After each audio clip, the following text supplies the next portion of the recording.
Each year, Microsoft Research hosts hundreds of influential speakers from around the world, including leading scientists, renowned experts in technology, book authors, and leading academics, and makes videos of these lectures freely available.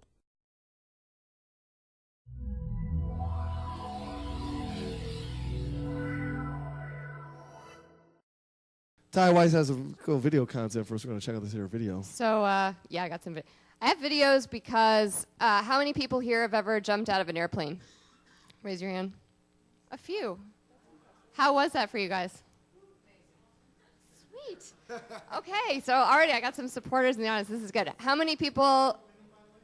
Was it all women? Raise your hands again. No, I raised my hand. Well, yeah. No. Would you say I don't count? I say you don't count. You're on the panel. It is a majority of women. That's because we are brave and awesome. Okay.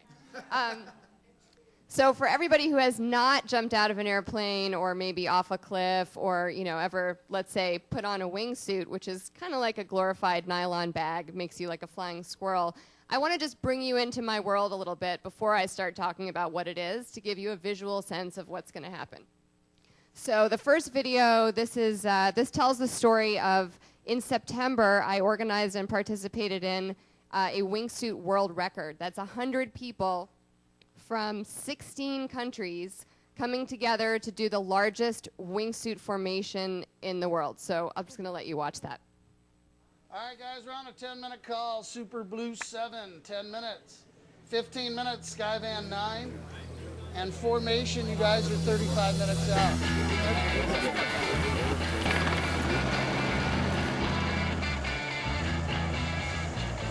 We're going to walk forward, and I'm going to call the altitude. 5,500 feet. First groups break off. 4,500 feet. So what you're seeing here is this is how we practice on the ground before we go up in the planes. Yeah! You want to set a record? Yeah! There's such a diversity of people who do this. It's an intersection of people from different socioeconomic levels, different parts of the world, different colors, different races, different religious backgrounds. I mean, everybody who comes together to do this, we're united by one passion, and that is the nylon, the flying. It's great to be alive. Yes, it's great to be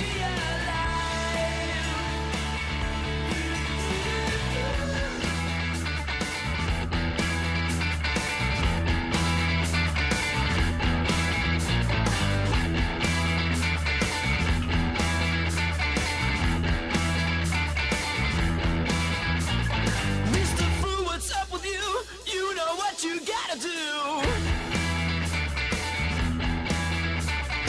Only do what's right for you. Would I ever lie to you? No need to give up drinking. Everybody is connected to the next person in front of them, to the people behind them. It's a big web. It's a net of people, and we all have to carry each other through the entire formation, through the entire skydive.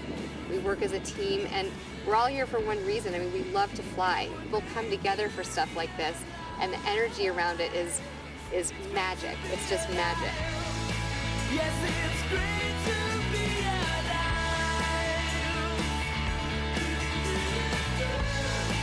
And it's great to be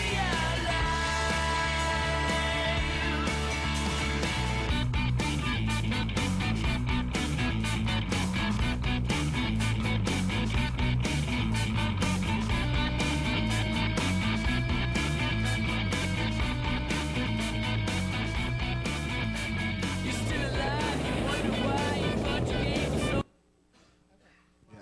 I had to Oh, limit no. the timing of You have that. to clap for that. Yes. Because that was magic. You made me believe in magic again. Thanks for those looks that people, you guys are awesome. It's actually really nice to be in a room full of people who don't do this all the time and, see people getting excited about it, which is part of what I'm about to say. I'm going to show you this second clip. It's really short, and what's that? These days, yeah, we can talk about that. If anyone wants to know how I quit my quote-unquote real job to do this all the time, I'm happy to talk about that. But as you can see, it's pretty exciting, so it's really difficult to go back into the office once you've been out doing this for a while. This second really short clip is a different project that also happened last year. And this is called Project XRW. XRW stands for Extreme Relative Work. Relative work in skydiving is kind of like what you just saw. It's the act of flying near somebody else, relative to someone else, which in the early days was basically impossible. People just kind of hucked themselves out and hoped to live. As we evolve as a community, as a sport, we're trying to do more and more things together. So taking this kind of relative work flying to the next level, what you're about to see is very new. And what it is it's the wingsuits flying relative to people who are under open parachutes. Now, the cool thing about this is that the people who are under the parachutes, they're going to land those parachutes. These aren't like specialty things that they, cut away or whatever, deploy something else. They're about to land those things. We have not yet perfected the art of even begun to look at landing a wingsuit without opening our parachute first.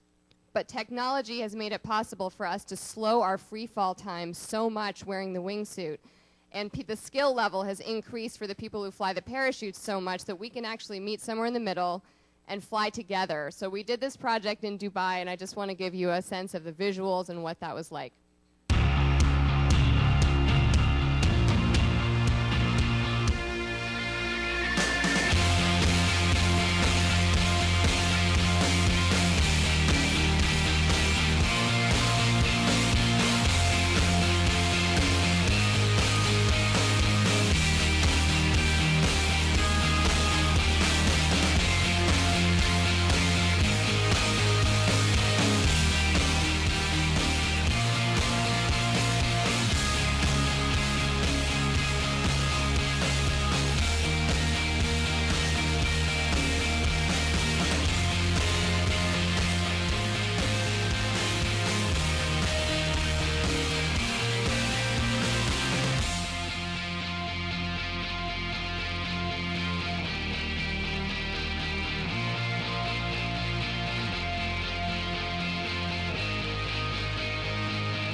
So that's what I do with my life. We can all go home and cry now. We are no longer interesting I feel people. Good. Yeah, I feel pretty happy with my choices. So having used up a bunch of my time to sort of illustrate this, I basically have two points to bring into the room.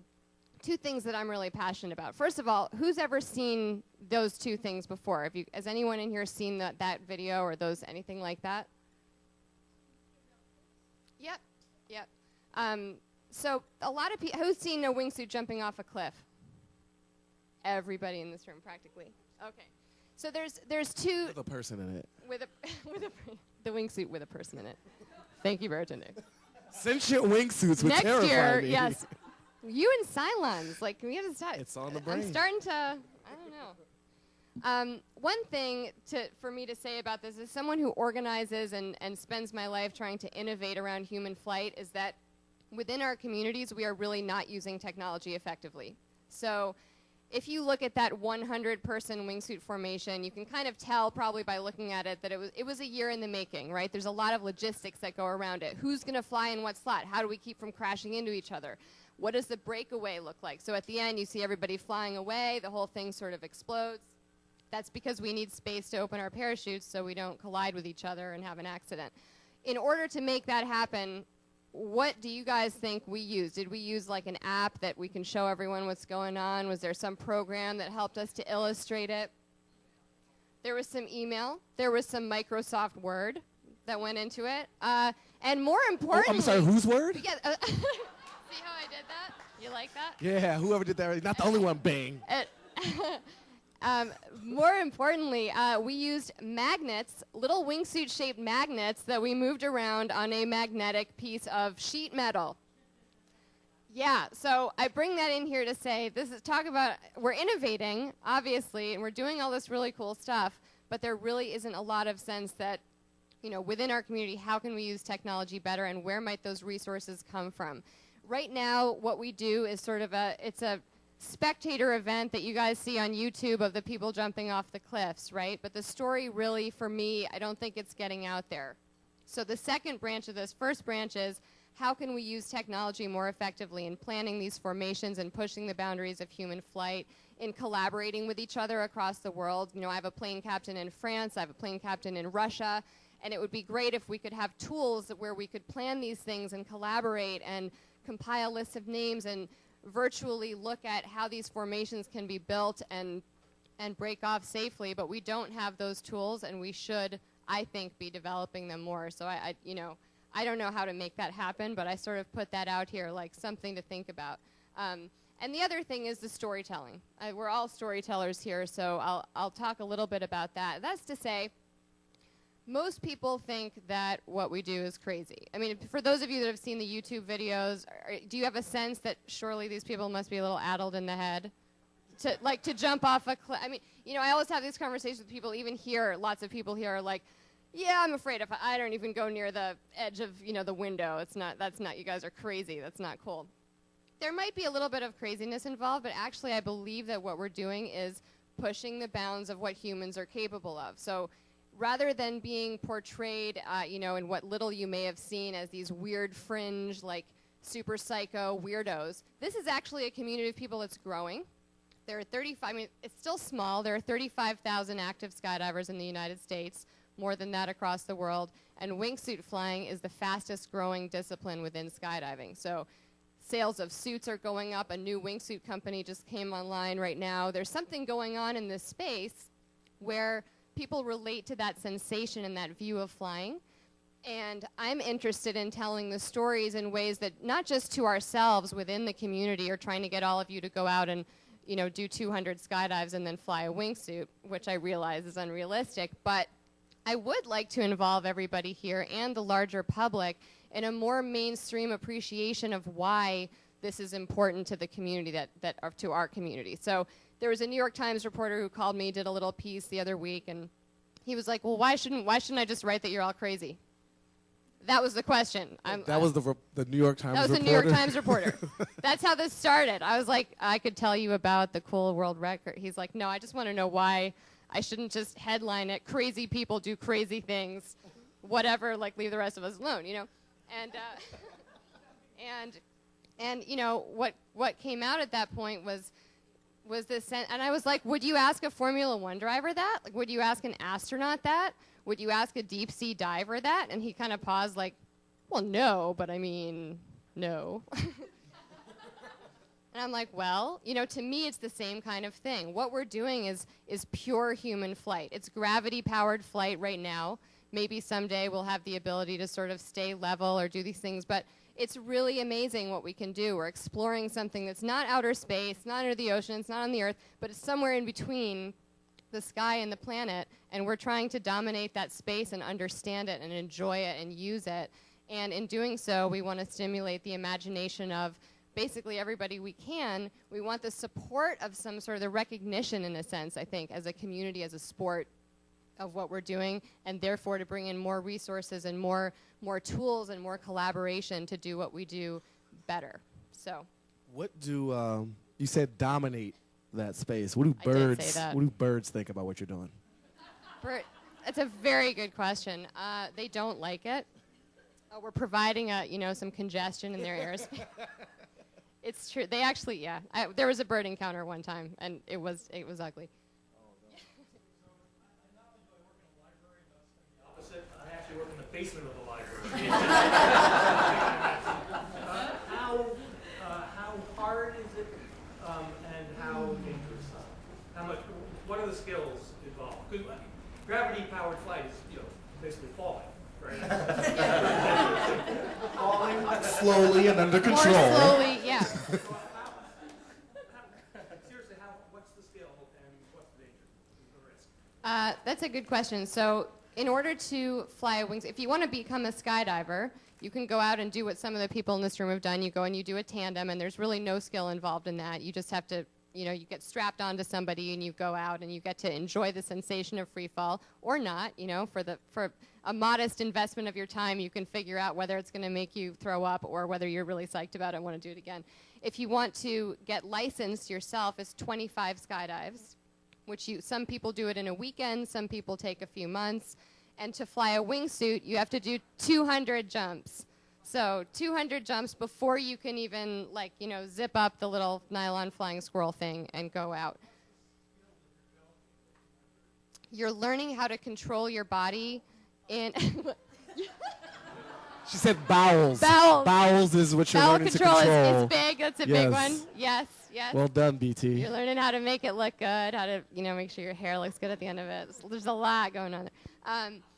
What you're learning to do is first of all, a lot of it's mental, like with any other sport, but you're also learning how to control your body in the flow of air. So some skydivers practice not the wingsuiting, but in inside vertical wind tunnels, which I think is one of the tools that's going to start advancing this. So it basically just looks like a big plastic tube, and the fans suck a lot of air out, and you can go in. It simulates free fall. So if you don't know what you're doing at all, you get out, and your tendency is to sort of flap and flapping, like the Roadrunner or whatever, and try to do that. But what you're doing is you're learning how to control your body and to sort of surf on the air and do that in a controlled way, and how to maintain altitude awareness so that when it comes time to deploy your parachute, you can be mentally aware and develop that internal clock of how fast you're falling. We have, instruments, of course, but yeah, there's some wind tunnel action. Is that you? Yeah, it made me white when I did it. Yeah, so. it's crazy. There are a lot. Yeah, there aren't that many black skydivers, so it's another way in which we should collaborate. The risk. Some people will. It's almost like a controversial question. For some people, will stand up here and they will try to convince you that it's not risky. That, like, statistically speaking, more people die in car accidents or toaster incidents every year than skydiving. And that may be true statistically, but I'm not going to lie. I think it is dangerous. You're setting into motion a chain of events that if you don't stop it, you're going to go splat on the planet. So, yeah, there's an element of risk involved. You know what I mean? You have to. But on the other hand, it is much safer than it used to be. And the majority of fatalities in skydiving, the majority of things that go wrong, are very, very experienced people under perfectly functional parachutes who are just pushing the boundaries of what's possible by trying to go fast, very close to objects or to the planet, which is the sensation that I think we all seek. But it's possible to live out your life into there's a skydivers over 80 association, and so and it has members. And it has members. Most yeah. importantly, They 'cause just I can said make an association right now, population 0. Exactly. So I don't know if that answers your question, but that's my best go at it. In like a Lara Croft movie or a Michael Bay Transformers movie?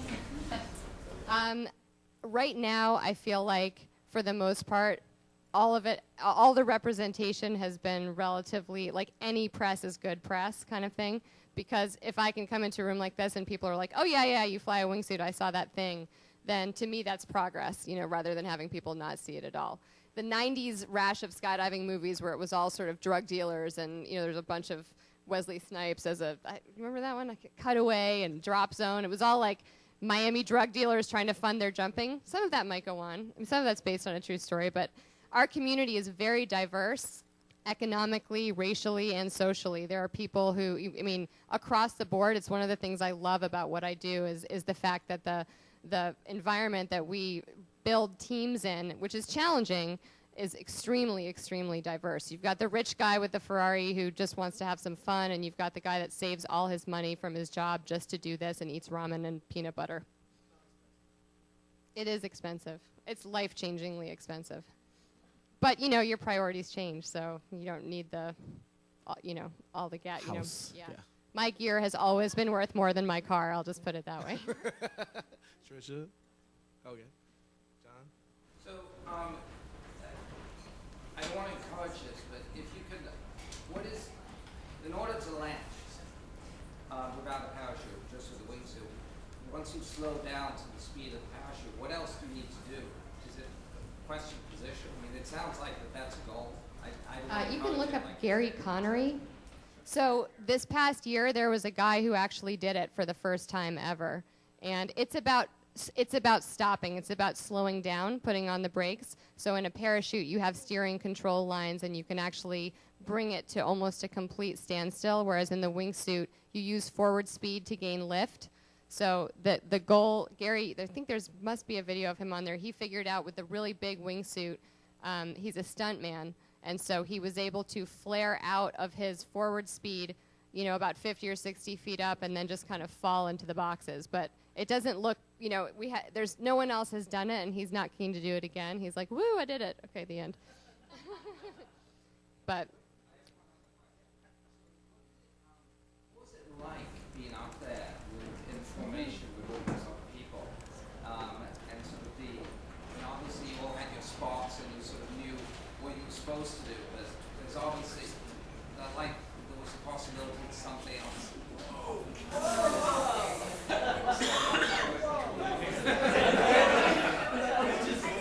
Sorry, John, you went upstairs. he jumped out of a helicopter from 2,000 feet, and here he is flying in. That's it. Wait for it.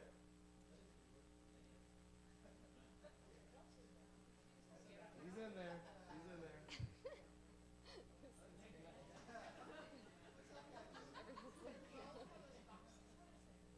Yeah, they're boxes. It's cardboard boxes, which is what they use for stunts, you know, like where he does that for movies, jumping off a building or things like that, which is how he figured it out. Oh, they didn't show him emerge, but he They did. pops out. He just kind of pops up, yeah. Yeah. So sorry, John, you were asking. Yeah.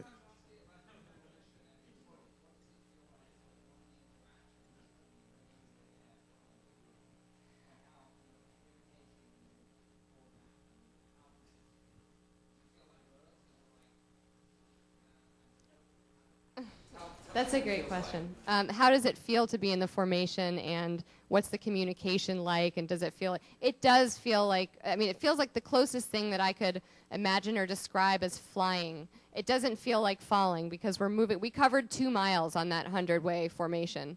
We would get out 2.5 miles from the drop zone and fly back. So you're covering a lot of ground. You're sort of cruising. If you look down, you can see the ground scrolling underneath you.